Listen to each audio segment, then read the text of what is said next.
So hey guys, welcome back to the channel. In today's tutorial I'll show you how to view media and files on WhatsApp. So let's get started.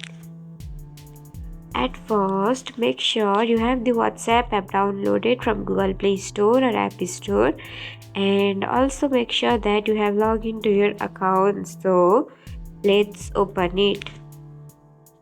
Now tap on the person's account whose media and files you want to view. So I'm tapping on my first chat, then tap on person's name which is available on the top left corner of your screen. So tap on it. Then you can see the option of media, links and docs. Docs means documents. So tap on arrow icon which is available on the right side of your bottom screen. So tap on it.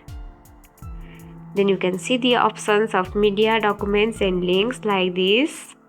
This is documents and this is links. So here is the media, and that's it. If you found this tutorial helpful, don't forget to like, comment, share, subscribe and also hit the bell icon for more easy tutorials. I'll see you in the next video.